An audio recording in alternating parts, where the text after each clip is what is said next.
Oftentimes when I'm creating music, I want a snapback or transient layer, and that sounds like this. But to create that, I have to do all of this. Choose the sample, trim the sample, reverse or automate the sample, and then finally copy and paste it throughout my arrangement. Today we're checking out Snapback, which does it immediately. I want to give this snare a little bit more character. Easy. What about adding a little bit more of a rhythmic layer to this hi-hat?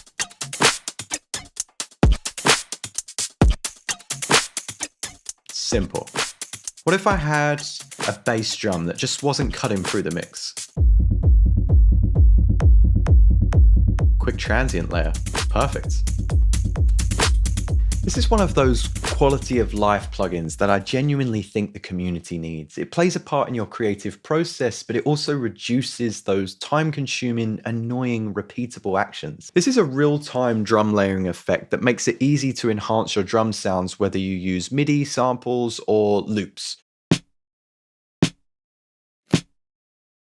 We'll come back to the transient section soon, but this will allow you to add samples on top of your chosen hit. And there's tons to choose from, made by obviously the Cable Guys team, BT, Gold Baby, and Virtual Riot. More excitingly is the Snapback section. The magic of Snapback lies in its ability to layer samples just before each drum hit. You see, in a lot of pro-level tracks or samples, a producer will kind of have a pre-hit or a ghost note before the main downbeat. This can give it a more noticeable punch or uniqueness. So you can imagine in the Snapback layer, I can already audition a bunch of pre-hits, one after the other, which saves me so much time in the creation process. Dialing in an attack gives it this kind of thwack or like a reverse sound, which can be a great way to take the edge off of a sharper snare sound. Check this out.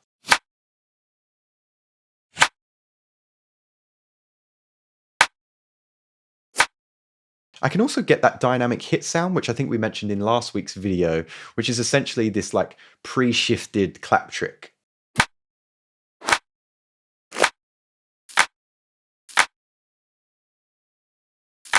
You might have guessed it, but in the transient layer, I can add additional samples on top of your drum hits to add punch or a particular vibe or texture. So no longer will I have to continue to just stack layers, remove them, and then restack layers to audition new samples.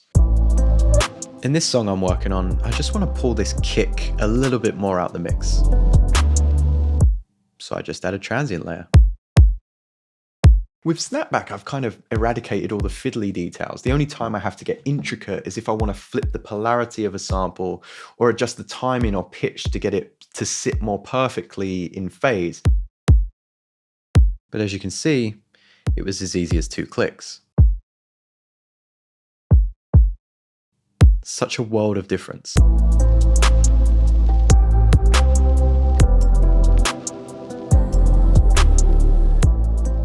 I've got this future garage vibe here, and often with my kind of UKG drums, I want to add like a textural layer to the snare. So let's do this with Snapback.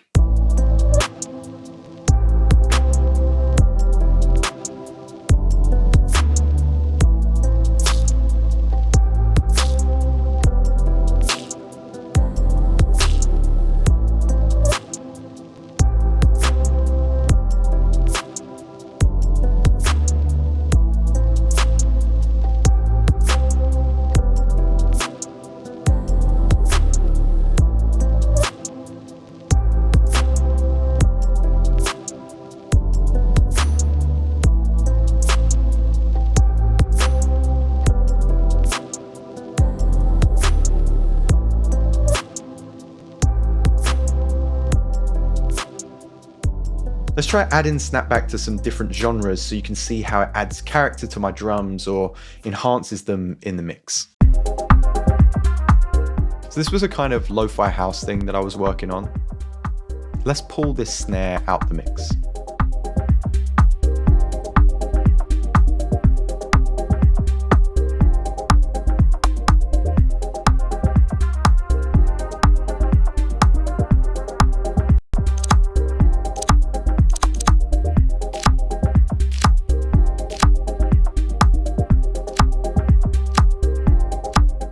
I can't believe this is the first time I'm seeing something like this in a plugin effect, but it also makes me realize how I'll no longer have to painstakingly line samples up anymore.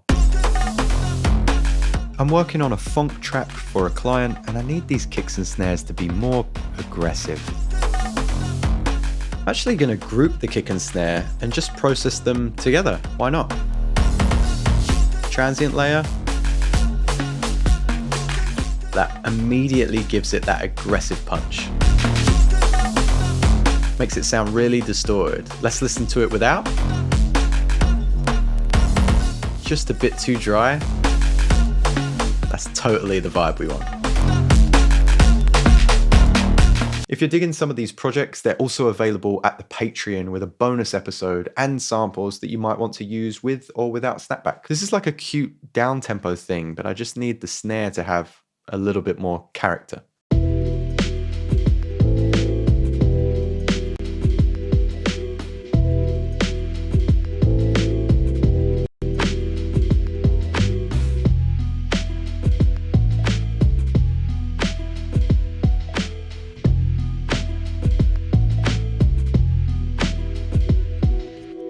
If the sample library isn't enough, I can also import my own samples to use with Snapback.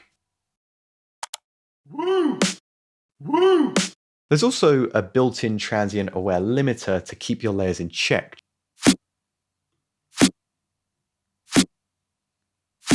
Additionally, when I was playing around with this plugin, I found out that you can dial in the trigger settings for the new layer, which is great when working with a loop or stem of hats to get a new dynamic rhythm.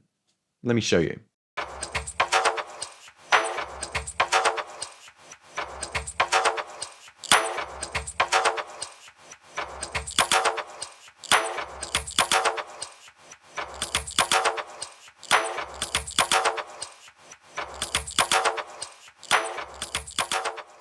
You can also sidechain the trigger from another source or output the trigger to a new MIDI layer as well. So there we have it, guys, but what do you think of this new tool? Now that I've been introduced to it, it's kind of become glaringly obvious how I haven't come across it before and how helpful it will be for me. But is it something that you would build into your workflow? As always, let me know in the comments, as well as what you'd like to see in future videos. Don't forget that there's even more at the Patreon this week.